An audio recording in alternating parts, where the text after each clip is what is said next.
Mike, you mentioned earlier today about this stuff with potentially getting rid of walk-ons. What are your thoughts on that and how that will impact things if that happens?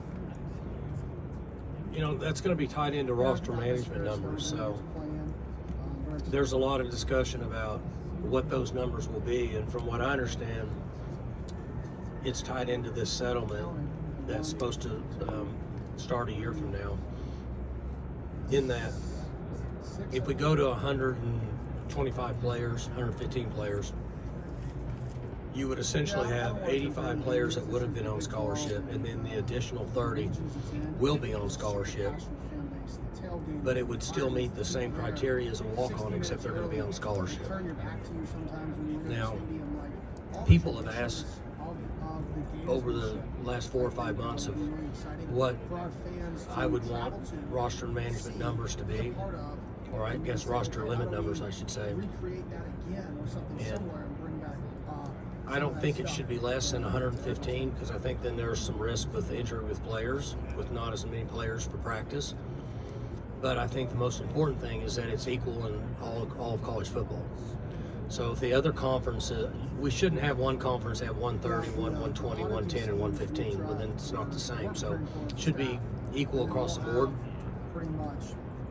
I would think that we're all in agreement there's going to be fewer numbers on the team, which I don't like a lot, because we enjoy our walk-on players, guys that just want to be a part and want to try to prove somebody wrong that you missed them in recruiting.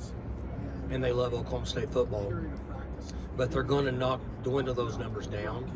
And so if let's just throw 115 out there, then we'd say normally it'd be 85 and 30, so now it's just going to be 115 scholarship players.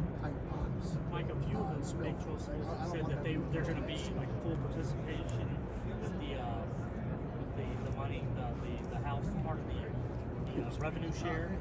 If you're not at that number at the top, is that going to be a competitive disadvantage? So, full participation, give me what do you like I believe the number's like 20 million, and you have the option of paying letter.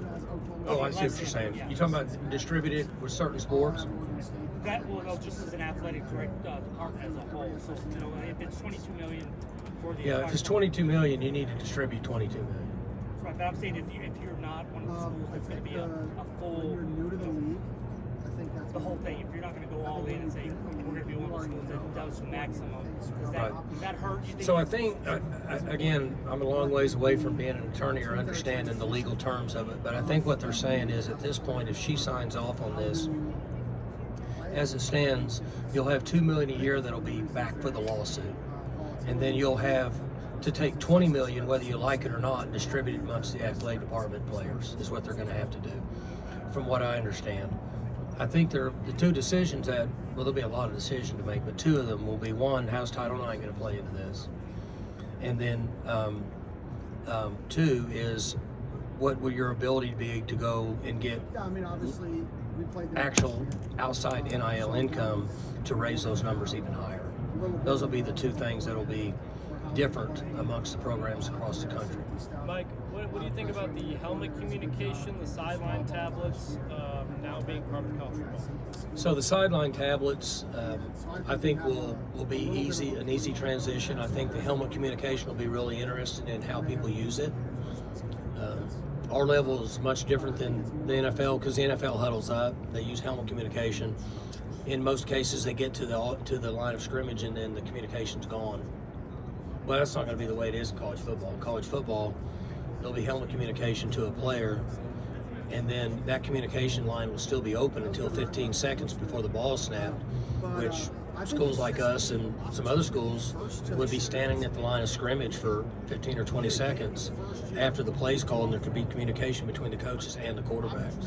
So it'll be a bigger factor in college football, in my opinion, than the NFL. Do you want to have a direct line to your quarterback, you specifically, or do you want that? If everybody else does. We just got into the helmet communication. We didn't go in as deep as what I thought we should have. I thought that we should have taken helmet communication for 5 players on offense and 5 players on defense, which would have eliminated all the signaling process, in my opinion. or giving you a chance to do that as a staff. If you refuse to, that's your choice. But as it sits now, from what I understand, we have one on both sides of the ball.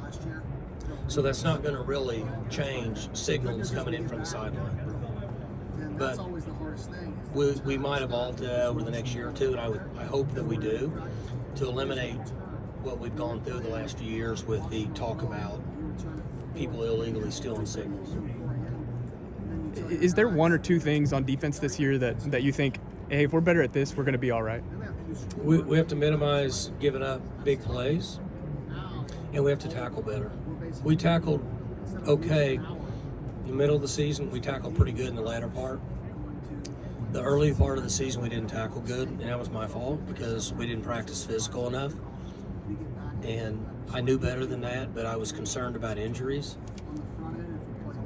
And so we're going to eliminate that problem this August. And then there's been a lot of talk of 3 down, 4 down. Do you want to do it 50-50? Do you want to stick more 3 down? Do you kind of have an idea? I don't know. 50-50. A lot of that would determine who we're playing. There's been a lot of talk about it. It's been probably blown out of proportion, but I asked our defensive staff to be able to play some 3 down and some 4 down on first and second down, not just third down. Most teams on third and medium to long and extra long are going to be in a 3 down front. But on first and second down, I want to be able to be versatile and play some 4 down and some 3 down. I'm not sure at this point if we can do that. We worked on it in the spring, and I like what we saw, but we haven't arrived anywhere near that area yet. So I have to watch us up to the first 2 weeks in August to determine whether we're good enough at some 4 down and 3 down on a normal down and distance situation. Is some of that personnel based too? I imagine you'd want to get Colin on the edge again. It is. It gives you more flexibility. The issue with being a 3 down or a 4 down is you eliminate a defensive lineman, or you eliminate a safety or a backer, whatever your choice is. So it gives you a little more flexibility. The disadvantage could be if you're trying to do too much and you're not good at anything. So that's the decisions that we'll have to make in the first 2 weeks of fall practice. Coach, you describe opening up with South Dakota State, 2-time reigning FCS champs. You a little upset at your athletic director for scheduling a game like this? I don't know when that game was even scheduled, but I know that in January when I talked to our team before spring ball and after spring ball during summer training, I told them that, we're opening the season with a team that has been so long that they've lost a game, they don't even know how to lose a game. And they've been dominant.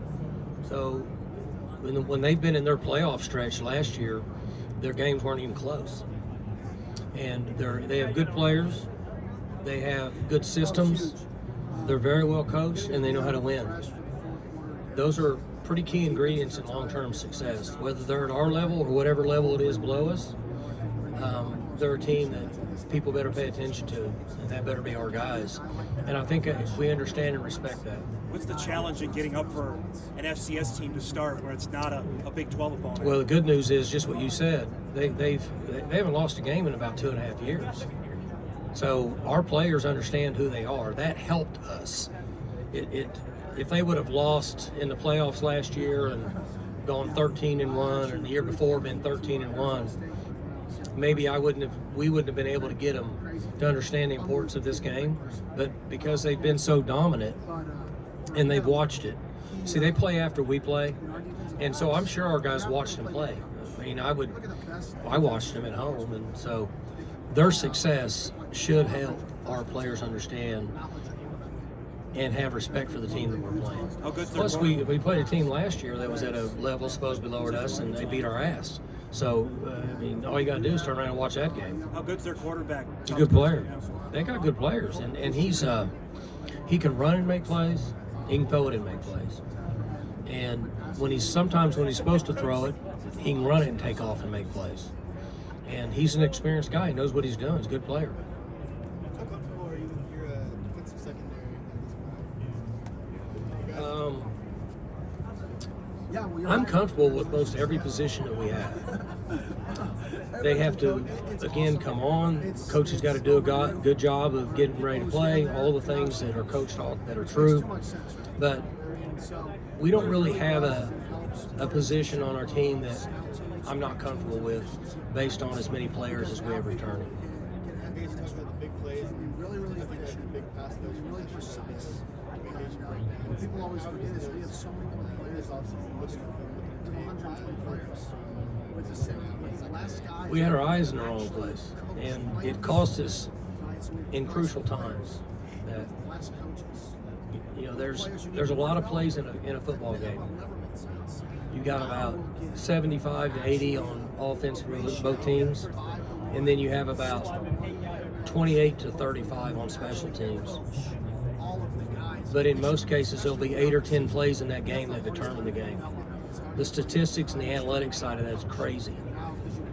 Last year, when we got ourselves in trouble on defense, we might have played really good for 65 plays, and we had 10 bad plays. And 5 of those 10 cost us points.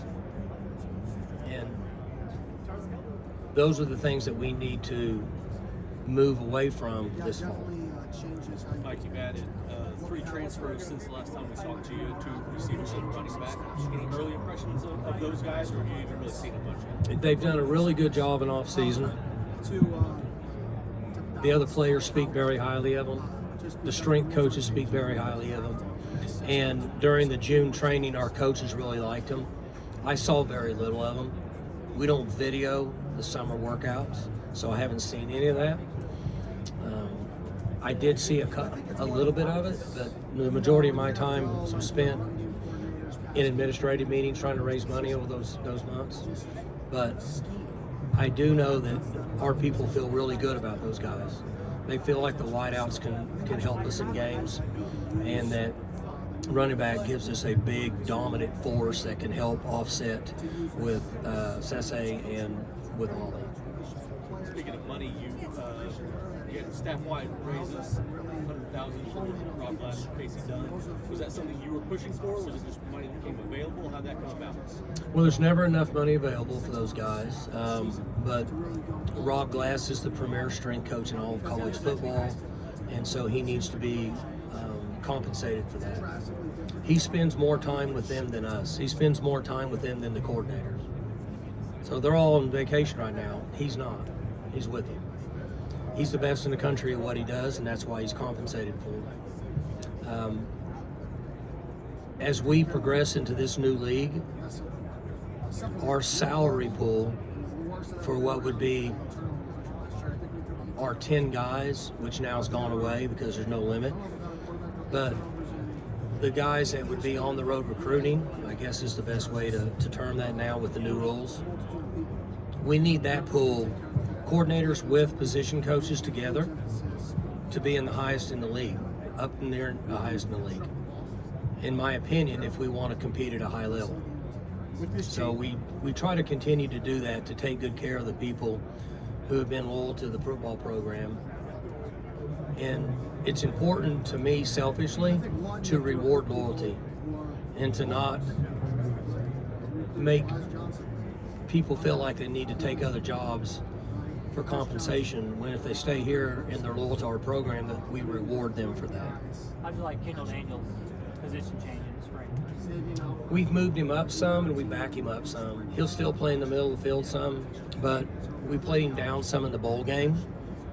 I think it's better for our football team when we can move him around, and I think it's better for his career long term when we can move him around. How much of that we can do, I'm not sure yet. You experiment a lot in the spring, but in August you get about 8 or 10 practices and you got to get ready to play in a game. So we have to determine where we're at and how much he can do, the 3 down, 4 down, and what his versatility is through the first week or so of August. How is his versatility? Did you find it to be pretty successful? Yeah, I think he's fine, but again, he's got to perfect it.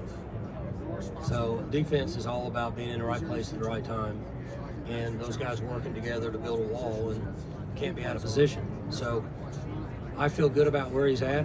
How much we'll put on him in the first game, we don't know yet. With all this change in college football, how important is a Kenyatta right for your program now as you guys try and build it from beyond just the actual product on the field?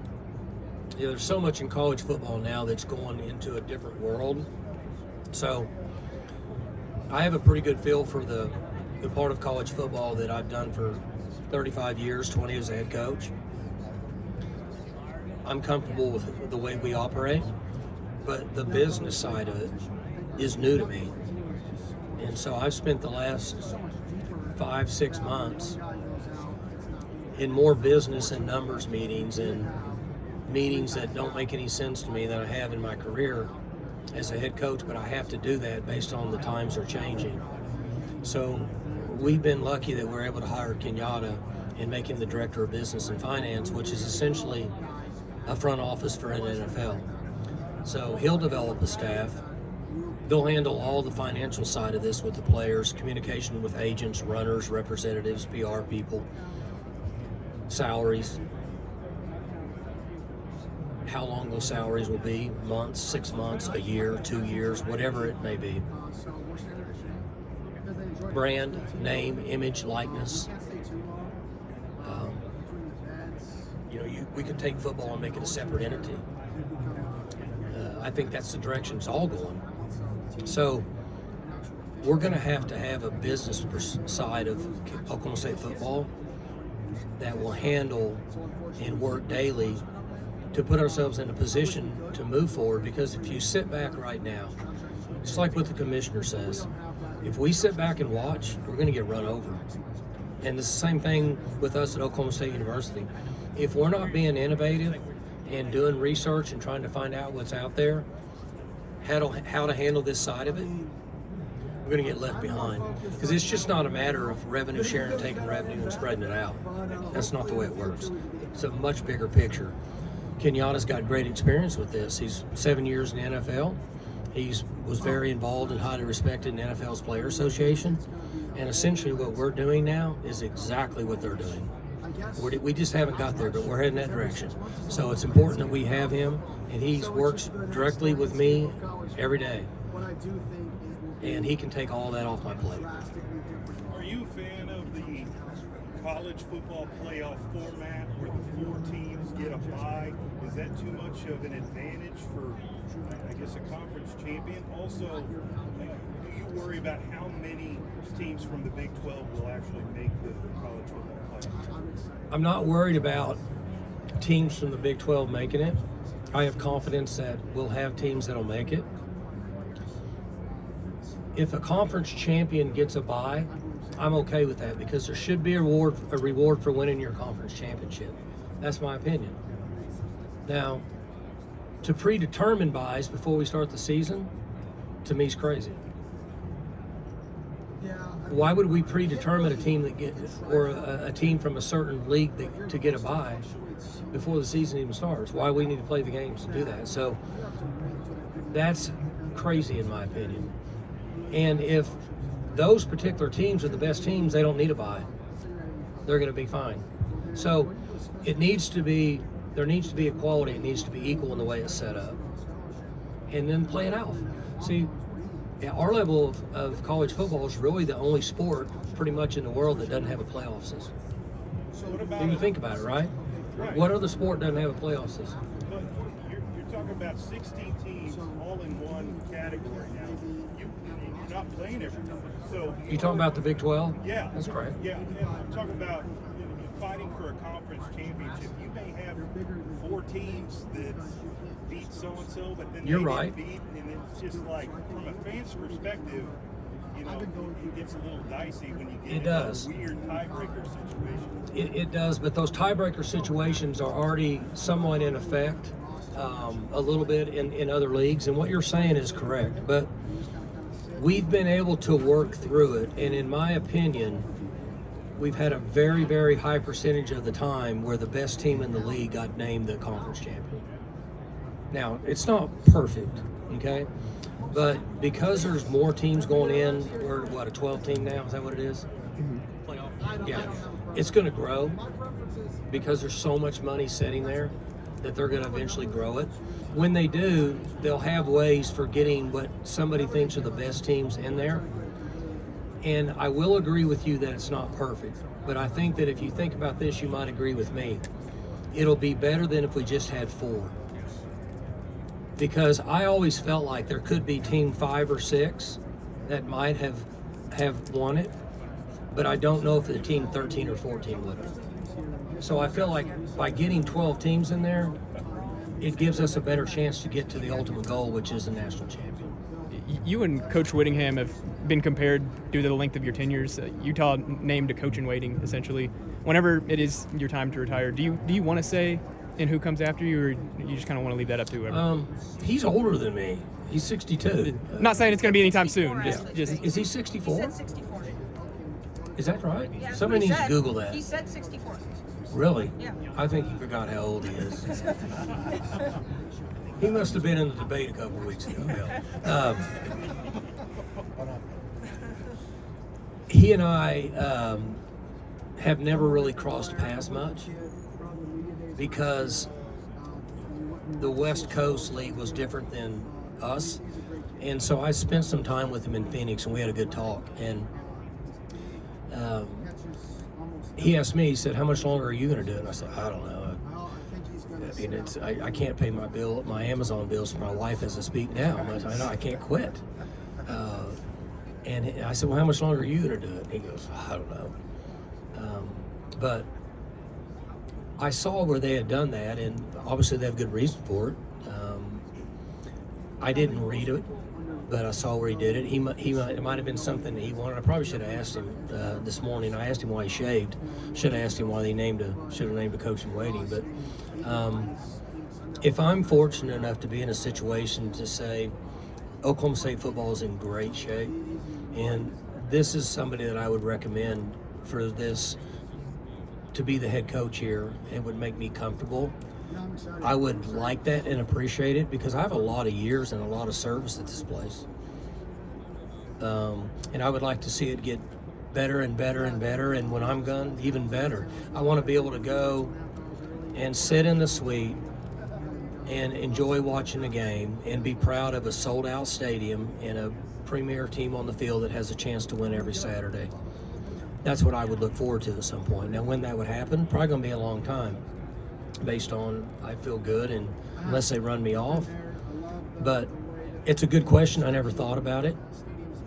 But I really believe that it's so far down the line for me that I don't have to think about it. But at some point, I would like to be able to say maybe these two guys to pick from, because Oklahoma State is a different situation and it's a very unusual job. You have to have a little bit of history with it to really know it, in my opinion.